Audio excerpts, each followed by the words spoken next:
We're joined today by Vincent Algar, Managing Director of Australian Vanadium. Vincent, thanks for your time. Oh, great, David. Great to be here. Let's talk about the thematic, vanadium. What's it used for and why is it so exciting? But vanadium is a commodity that's mainly had its place in high-strength, low-alloy steels for a long, long time. It helps improve the quality of steel, particularly in areas where earthquake-ridden. So in China in particular, it's become a standard for building practices to use vanadium in their bar steel. So this is where it spends most of its time, and the Chinese have increased their use of vanadium over time. They also produce a large quantity, over 60% of the world's vanadium. But vanadium is also used more critically in alloys, in master alloys, which are titanium vanadium alloys that get used in turbine blades for everyone's jets around the world. So I call them critical lifestyle applications. Vanadium is used in chemical catalysts for the making of acid, and just about everyone in our lives, we don't know it, but we use materials that are made with acids all the time. So vanadium has some pretty important lifestyle things, right from our buildings all the way through to our other parts of our lives. But more recently, vanadium, through an Australian invention, the vanadium redox flow battery, is starting to take its place in long duration storage. So we think of energy storage in two ways. Energy storage, which is high density, which is in our electric vehicles, but more and more for the grid and the decarbonisation of the grid, we need long duration storage, 4, 5, 6 hours and above. And the vanadium redox flow battery is an ideal technology. It's commercial and it's been developed at that multi-megawatt scale. So these are the primary uses of vanadium, and obviously the one that is hot on people's lips is, where is the vanadium going to come from for this critical battery transition? Which brings us to the aptly named Australian Vanadium Project in central Western Australia. They picked the project up more than 10 years ago. You've been working diligently on it over such a long period of time. How hard was it to stay the course when it wasn't a sexy commodity and have that vision of where the commodity could be over that period? I think we've taken a view that the good rocks are good rocks. And from the very beginning, I actually had a taster when I first joined the company. I had a report from one of the then directors of Windermere Vanadium, who's now on my board, who we took a sample of the rock to from one of our core. And he'd come back and he said, "This is really good stuff. You should carry on working with us." So we knew from the beginning, even when I arrived in my own due diligence, just around 9 years ago, that this was a good deposit. So of vanadium, that's hard to find around the world. There's only 3 primary vanadium mines outside of China.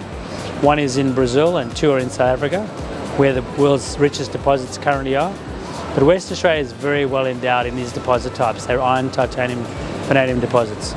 But so we worked really hard over the years and drilling this project out, understanding the metallurgy, understanding the geometry of the deposit and how it works, and how we would deliver that.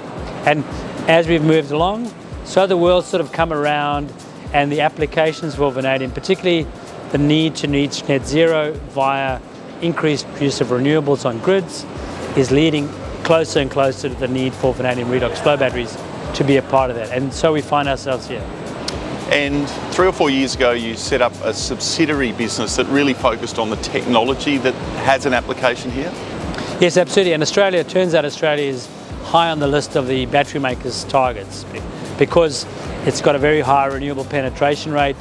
It has now very strong government support for decarbonisation through the use of renewable energy, but it doesn't have any baseload storage. And as we move slowly away from fossil fuel use, we have to up our level of dispatchable power. In order to dispatch more power, you have to have storage that's capable of handling that. And the flow battery starts to line up perfectly for that. And so we created Vincent Energy to identify niches, and those niches go from small farm owners that are off the grid or in the fringe of the grid, to remote communities, to diesel-based towns that are using energy, to mine sites which want to achieve decarbonisation on their own footing. So niches are everywhere in the Australian market. Decarbonisation opportunities anywhere. The flow battery, an Australian invention, perfectly lined up for that place. A lot of work's been done, a lot of important work's been done to advance the project. Where is the project at now, and what should investors be focusing on over the next 6 to 12 months? But for us, we're now at the pointy end of things. We've completed a bankable feasibility study with engineering group, Heat Engineering Group Wood, exactly 1 year ago today, on the 6th of April in 2022. And from that point onwards, we've really started to hone our engineering to the next point of appointing and working with our EPC contractors and EPCM contractors for the next phase. We've also started working aggressively with all our other stakeholders to say we want to start getting this project built. That includes the export finance banks in Australia, the foreign banks. We're working on bank financing, due diligence, which is inevitable in that area, very comfortable with our technical work, and then starting to finalise our offtake. Now that we've got a project that is going to the end, off-takers are much more interested in the outcome. So all of those sort of converging through this year as we grapple with all the steps to take a financial investment decision and then move our way in to construction and production the year after in 25. And you recently attracted a significant and strategic investor.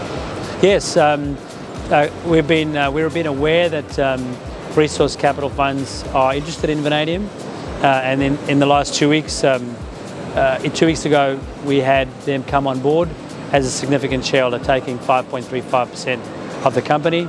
That's a really important step for us because they've come to us, they've acquired those shares on the market as we've developed, and we've now engaged with someone who can fund us, help us fund as a strategic funding partner through to the project delivery. And a couple of other changes that have also triggered that is that we've started to make very significant additions to the team.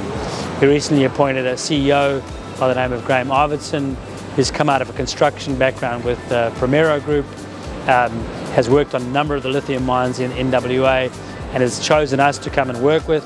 And he's bringing a team of strong engineering capability with him. And we've added 2 new directors to the board recently, in addition to our very strong vanadium board and corporate board with Cliff Lawrenson as chair. We've added Miriam Stamborough from the Pilbara board to our team, and Peter Watson, who's been involved with both Paladin and Strandline. So really starting to bolster things up for the next phase of delivery. A world-class project, a world-class team, exciting times ahead for Australian Vanadium and its shareholders. Vincent, thanks for your time. Thank you.